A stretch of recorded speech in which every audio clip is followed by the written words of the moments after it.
Halo, selamat pagi anak-anak. Hari ini kita akan belajar tentang tema 2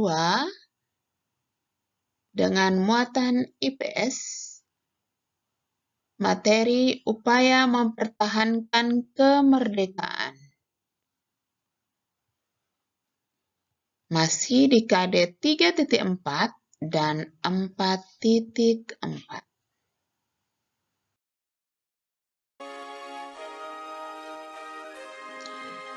Nah, anak-anak, setelah proklamasi kemerdekaan Indonesia 17 Agustus 1945,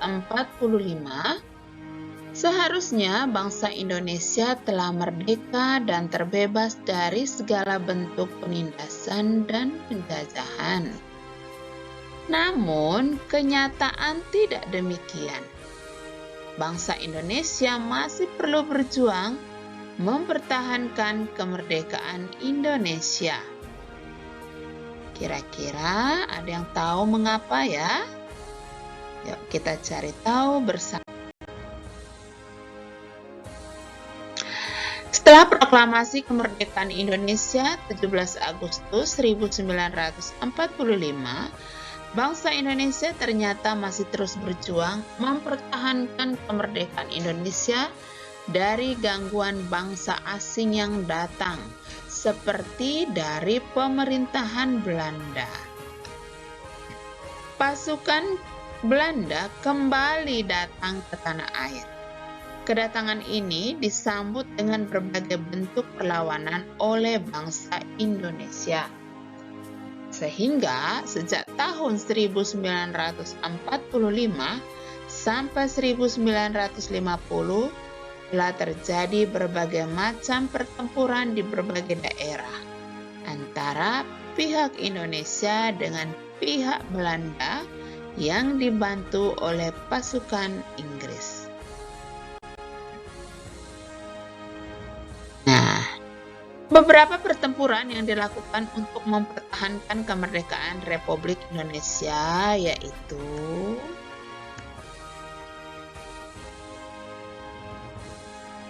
ada pertempuran Surabaya, pertempuran Medan Area, pertempuran Ambarawa, dan pertempuran Bandung Lautan Api.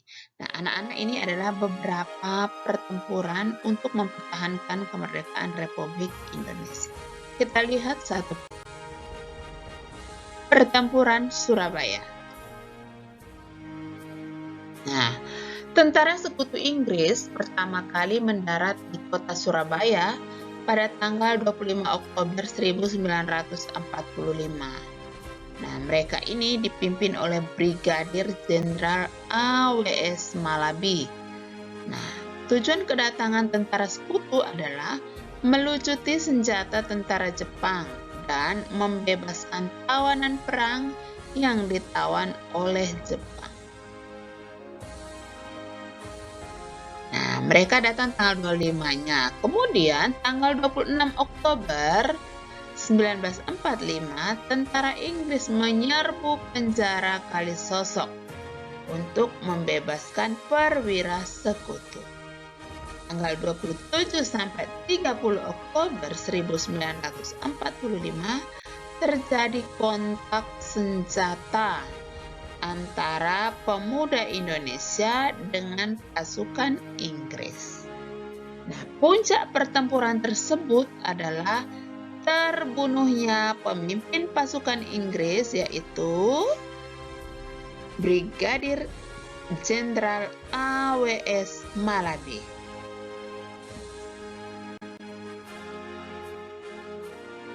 Nah, tanggal 9 November 1945, Inggris mengeluarkan ultimatum. Ultimatum itu sebuah peringatan yang berisi pemimpin dan pemuda Surabaya berkumpul di tempat yang ditentukan dengan tangan berada di atas kepala selambat-lambatnya pukul 6 untuk menandatangani pernyataan menyerah tanpa syarat pada tanggal 10 November 1945. Apabila ultimatum tadi atau peringatan tadi tidak dilaksanakan, maka Surabaya akan digempur baik dari darat, laut maupun udara. Nah, itu adalah isi dari ultimatum tentara Inggris. Nah, apakah diindahkan atau dihiraukan oleh pemuda Surabaya? Kita lihat. Ternyata ultimatum tersebut ditolak. Rakyat Surabaya di bawah pimpinan Bung Tomo bertekad untuk mempertahankan kota Surabaya sampai titik darah penghabisan. Dalam pidatonya, Bung Tomo mengobarkan semangat para pejuang untuk melawan musuh. Nah, tanggal 10 November 1945 terjadilah pertempuran yang sangat dahsyat. Sehingga pada tanggal 10 November setiap tahunnya diperingati sebagai Hari Pahlawan untuk mengenang gigihnya rakyat Indonesia mempertahankan kemerdekaan. Nah, kita lihat ada dibangunlah Tugu Pahlawan di Surabaya. Nah, ini dia.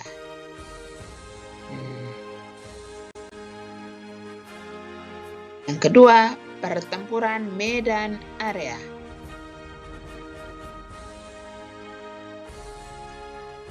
Pasukan Inggris mendarat di Medan pada tanggal 9 Oktober 1945 dipimpin oleh Brigadir Jenderal T.E.D. Kelly. Mereka datang bersama pasukan NICA. Belanda, NICA itu adalah Netherlands Civil Administration. Tujuannya apa? Membebaskan tentara Belanda yang ditawan Jepang.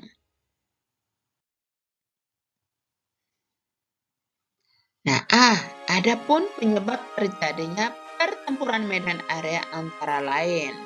Kenapa bisa terjadi pertempuran Medan Area? Kita lihat.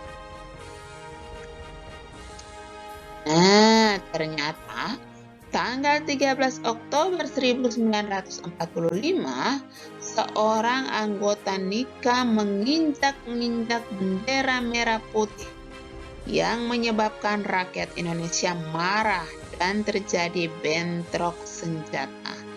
Jadi, anggota NICA tadi menginjak bendera merah putih. Nah, itu awal penyebabnya ya.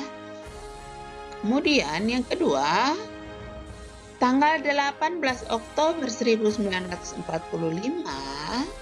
Sekutu menuntut agar rakyat Indonesia menghentikan pertempuran dan menyerahkan senjatanya.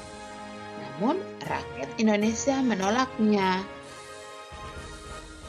Dan penyebab yang berikut adalah pada tanggal 1 Desember 1945, Sekutu memasang papan bertuliskan Fixed Boundaries Medan Area atau batas resmi daerah Medan. Nah, Sekutu ini menetapkan secara sepihak batas kekuasaan mereka. Hingga dengan adanya batas ini terjadilah pertempuran Medan. Oke. Berikutnya adalah pertempuran Ambarawa.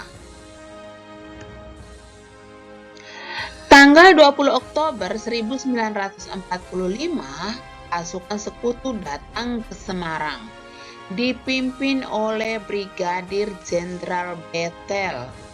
Tujuannya untuk membebaskan tawanan perang yang berada di penjara. Nah, adapun penyebab terjadinya pertempuran Ambarawa antara lain adanya perlawanan tentara keamanan rakyat terhadap upaya pasukan Sekutu untuk menduduki Ambarawa dan sekitarnya dan mengembalikan kekuasaan Belanda di Indonesia melalui NICA. akibatnya terjadilah pertempuran tanggal 20 November 1945. Nah, dalam pertempuran itu, Letnan Kolonel Isdiman gugur di medan perang tanggal 26 November 1945. Pertempuran tersebut terhenti setelah Soekarno dan Bettel melakukan perundingan dan memperoleh kata sepakat. Namun ternyata pihak sekutu mengingkari janji. Bohong ya, tidak tepati janji. Mereka ingkar janji. Sehingga tanggal 12 sampai 15 Desember 1945 terjadilah pertempuran sengit yang disebut dengan Palagan Ambarawa. Dalam pertempuran itu, Kolonel Sudirman langsung memimpin pasukan TKR menggantikan Letnan Kolonel Isdiman yang udah gugur tadi pada pertempuran yang pertama ya. Dan Kolonel Sudirman ini menggunakan taktik perang untuk mengusir tentara sekutu. Nama taktiknya adalah taktik gerilya dan taktik gelar supit urang. Kalau gerilya itu sembunyi-sembunyi ya. Kalau supit urang itu adalah pengepungan rangkap dari kedua sisi sehingga musuh benar-benar terkurung ya. Mereka tidak bisa lari. Nah, dalam pertempuran tersebut sekutu berhasil dikalahkan. Untuk memperingati peristiwa pertempuran di Ambarawa, maka dibangunlah sebuah monumen yang disebut dengan Monumen Palagan Ambarawa. Nah, ini dia. Tanggal 15 Desember diperingati sebagai Hari Infanteri atau Hari Jadi TNI Angkatan Darat atau sering disebut juga dengan Hari Juang Kartini. Berikutnya adalah Pertempuran Bandung Lautan Api. Tentara sekutu bersama Nika memasuki kota Bandung pada Oktober 1945. Penyebab terjadinya Pertempuran Bandung Lautan Api. Ini yang pertama. Tentara sekutu mengeluarkan peringatan atau ultimatum yang berisi. Ada ultimatum pertama isinya berikut ini. Agar para pemuda menyerahkan senjata yang dirampas dari tangan Jepang. Di ultimatum pertama, disuruhlah semua pemuda itu menyerahkan senjata yang mereka rampas dari tangan Jepang. Namun peringatan tersebut tidak dituruti oleh tentara, oleh pasukan atau rakyat Indonesia, sehingga terjadilah pertempuran. Dalam hal ini, sekutu tadi berhasil menduduki kota Bandung bagian utara dan merebut kantor-kantor pemerintahan. Kemudian, tanggal 23 Maretnya tahun 1946, sekutu mengeluarkan ultimatum yang kedua lagi. Isinya apa? Agar kota Bandung bagian selatan segera dikosongkan. Nah, apakah diindahkan? Ya. Nah, pada ultimatum kedua ini, agar keselamatan rakyat dan kepentingan politik pemerintahan Republik Indonesia, maka para pejuang tadi dipimpin oleh Aha Nasution mematuhi peringatan tersebut, mematuhi ultimatum yang kedua. Namun, sebelumnya para pejuang tadi membumi hanguskan kota Bandung bagian selatan. Jadi sebelum Bandung bagian selatan itu dikosongkan, para pejuang kita itu mereka membakar atau membumi hanguskan kota Bandung bagian selatan, sehingga peristiwa tersebut dikenal dengan nama Bandung Lautan Api. Nah, pada saat pertempuran itu Muhammad Toha berhasil meledakkan gudang senjata Inggris. Tapi Muhammad Toha juga gugur ya, ketika pertempuran Bandung Lautan Api. Anak-anak, demi mengenang perjuangan pendahulu, maka di kota Bandung dibangunlah gedung olahraga yang dinamakan Gelora Bandung Lautan Api. Nah, ini dia, bagus sekali ya gelanggang olahraganya. Tahukah anak-anak bahwa upaya mempertahankan kemerdekaan Indonesia tidak hanya dilakukan melalui pertempuran tadi, namun juga dilakukan melalui jalur diplomasi atau perjanjian atau perundingan, seperti perjanjian Linggarjati, perjanjian Renville, perjanjian Romeroyen, dan konferensi meja bundar. Nah, ini adalah jalur diplomasi, tidak menggunakan senjata-senjata lagi. Lihat. Yang pertama, perjanjian Linggarjati. Perjanjian Linggarjati adalah perundingan antara Indonesia dengan Belanda yang terjadi di Linggarjati, Jawa Barat, yang menghasilkan persetujuan mengenai status kemerdekaan Indonesia. Dalam perjanjian Linggarjati tersebut, hadir sebagai wakil Indonesia itu dipimpin oleh Perdana Menteri Sultan Syahrir, sedangkan Belanda dipimpin oleh Schermerhorn. Nah, apa sih hasil perundingan Linggarjati? Kita lihat. Yang pertama, Belanda hanya mengakui secara de facto wilayah Republik Indonesia, yaitu Jawa, Sumatera, dan Madura. Jadi Belanda itu mengaku Indonesia itu hanya ada Jawa, Sumatera, dan Madura. Sementara wilayah-wilayah lain di Indonesia ini mereka tidak mengakuinya. Nah, kemudian yang kedua, Republik Indonesia bersama Belanda bekerja sama membentuk negara Republik Indonesia Serikat. Yang ketiga, bersama-sama membentuk Uni Indonesia Belanda dengan Ratu Belanda sebagai ketuanya. Nah, ternyata dari hasil perundingan tadi, isi perjanjian Linggarjati sangat merugikan Indonesia. Mengapa? Karena yang diakuinya hanya Pulau Sumatera, Jawa, dan Madura. Tapi ada keuntungannya juga, yaitu perjanjian Linggarjati ini dapat memperkokoh keberadaan Indonesia di mata dunia. Nah, pelaksanaan perundingan Linggarjati tidak berjalan mulus. Tanggal 20 Juli 1947, Gubernur Jenderal Van Mook akhirnya menyatakan bahwa Belanda tidak terikat lagi dengan perjanjian ini.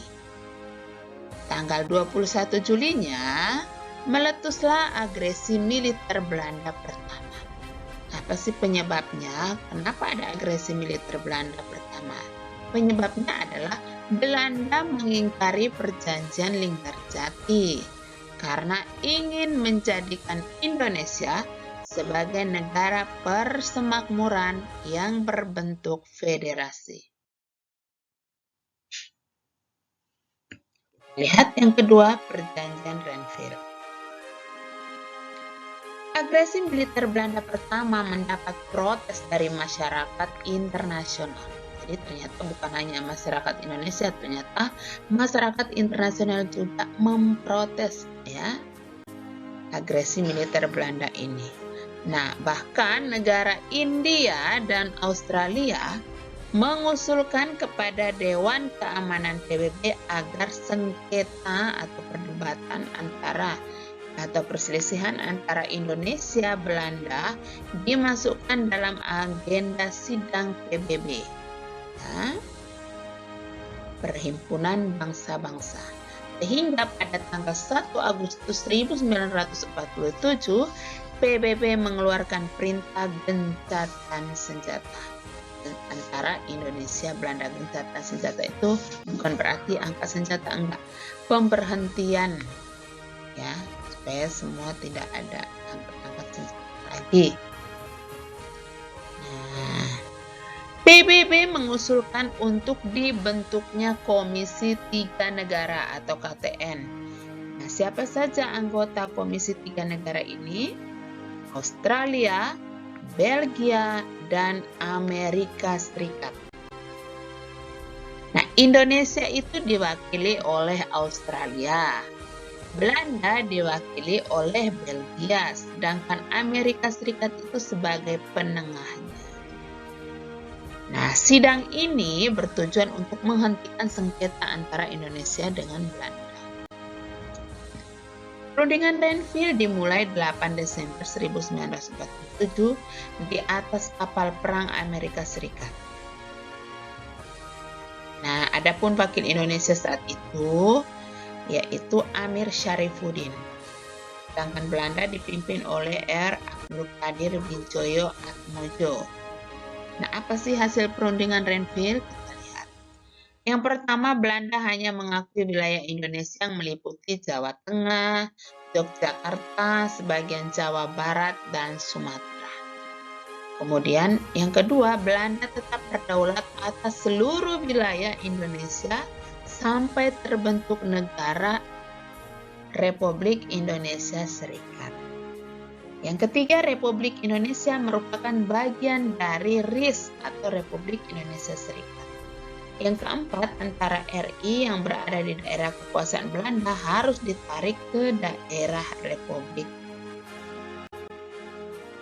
Nah, ternyata perjanjian Renville ini juga sangat merugikan Indonesia karena wilayahnya menjadi sangat sempit. Nah, akibatnya adalah tentara RI yang berada di wilayah kekuasaan Belanda tadi harus dipindahkan. Nah, yang berikut perjanjian Romroyen. Ditandatangani di Jakarta 7 Mei 1949, pihak Indonesia itu dipimpin oleh Muhammad Rum dengan anggotanya Muhammad Hatta dan Sri Sultan Hamengkubuwono IX, sedangkan Belanda diwakili oleh Van Rooyen. Oleh karena itu perjanjian ini disebut dengan perjanjian Romroyen.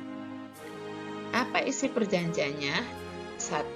Penghentian tembak-menembak atau ya tadi disebut gencatan senjata antara Indonesia dan Belanda. Jadi tidak perlu ada tembak-menembak lagi. Dihentikan. Yang kedua, pengembalian pemerintahan RI ke Yogyakarta. Yang ketiga, pembebasan para pemimpin RI yang ditahan Belanda. Yang keempat, segera mengadakan konferensi meja bundar atau KMB di Den Haag, Belanda. Nah, berikut konferensi meja bundar dilaksanakan 23 Agustus sampai 2 November 1949. Lama ya, dari Agustus sampai November. Apa hasilnya? Yang pertama, dibentuknya Republik Indonesia Serikat dan Belanda akan menyerahkan kedaulatan kepada RIS pada akhir Desember 1949. 2. Akan dibentuk Uni Indonesia Belanda. 3. Irian Barat akan diserahkan kepada RIS setahun setelah penyerahan kedaulatan oleh Belanda. Berikut pengakuan kedaulatan. Upacara pengakuan kedaulatan dilakukan 27 Desember 1949 di dua negara, yaitu naskah pengakuan kedaulatan di Amsterdam, Belanda, ditandatangani oleh Muhammad Hatta dan Ratu Belanda yaitu Ratu Juliana. Kemudian yang kedua, naskah pengakuan kedaulatan di Jakarta ditandatangani oleh A.H.I. Lovin dan Sri Sultan Hamengkubuwono IX. Hingga pada tanggal 17 Agustus 1950, RIS atau Republik Indonesia Serikat dibubarkan dan kembali menjadi Negara Kesatuan Republik Indonesia atau NKRI. Sekian penjelasan hari ini tentang upaya mempertahankan kemerdekaan. Semoga anak-anak dapat memahaminya. Ya, selamat belajar. Tuhan Yesus memberkati.